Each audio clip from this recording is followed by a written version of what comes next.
Salut, c'est bien moi, Awilo Longomba, le propriétaire de tous les dossiers. Vous êtes aujourd'hui sur le rendez-vous grand public. Et aujourd'hui, c'est moi que vous allez redécouvrir.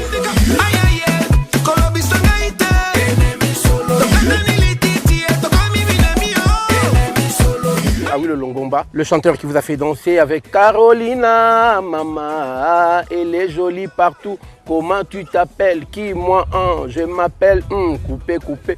Cache, cache, cache, cache. Plein d'autres, c'est bien moi, Awilo Longomba. Si jusqu'aujourd'hui, je continue de faire danser mon public, c'est parce que je m'adapte au temps. J'essaie toujours de m'adapter au temps. Donc comme on dit, celui qui suit le temps reste toujours dans le temps et reste toujours visible.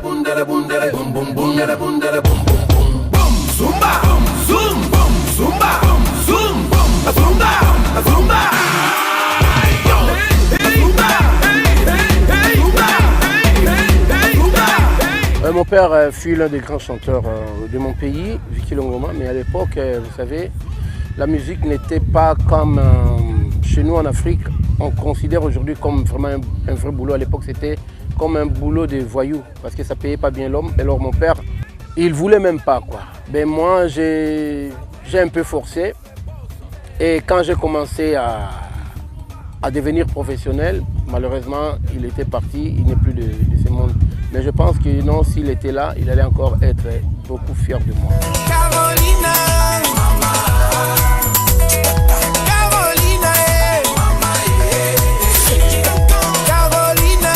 j'ai 6 enfants. Bien sûr que je n'ai pas eu tous mes enfants avec une seule mère, mais j'ai quand même eu la chance de tous les encadrer. Et ils ont eu le privilège aussi de vivre avec moi. Je partage ma vie avec mes enfants, excepté les enfants qui sont déjà devenus adultes, qui sont en train de faire leur vie. Les plus jeunes vivent avec moi à Londres. Les gens me disent souvent, Awilo, vous êtes assez connu ailleurs, partout dans le monde, que dans votre propre pays, on ne vous consomme pas beaucoup. Je pense que c'est faux parce que y aller voir les chansons comme Carolina, Ennemi Solo, c'est des sons qui ont beaucoup marché, qui continuent de marcher chez moi dans mon pays. Et sauf que je ne suis jamais allé faire des concerts là-bas, des grands concerts, manque de sponsors. Non, c'est pas possible. Ben, la musique africaine, je pense que, surtout le ndombolo, je dirais que ce n'est plus à la mode comme avant parce que, remarquez bien, le continent est tellement grand et à chaque fois, il y a une vague de musique. Donc, il y a des genres musicaux qui viennent et qui passent. Il y avait le Makossa, il y avait du high life au Ghana, il y a de cela très longtemps. Donc je pense que la musique africaine a de l'avenir encore. Et tous les jeunes qui sont là, comme le P-Square par exemple, c'est des gens qui sont arrivés à exporter la musique africaine au-delà de nos frontières africaines, comme moi aussi bien sûr. Donc on est toujours là, ne vous inquiétez pas, car la musique africaine c'est la musique de l'avenir et moi j'y crois.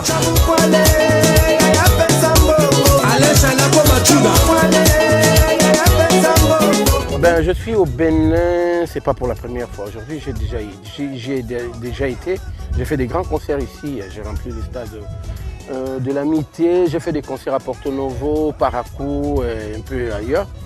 Et le Bénin c'est un pays qui m'a beaucoup marqué. Et c'est un pays de paix, c'est un pays de tolérance. La preuve, on est dans des périodes électoraux. Regardez le calme, la paix. C'est pas comme dans d'autres pays, où quand on annonce les élections, c'est la guerre. Je vous aime les Béninois et les Béninoises. Mbani Samani, Mbifo Dagbea. Ennemi solo. Comme j'avais bien dit dès le départ, les bonnes choses ne durent jamais. Alors on est arrivé presque à la fin et moi je profite pour vous dire merci beaucoup chers internautes de nous avoir suivis et merci à Canal 3 et sans oublier notre chère radio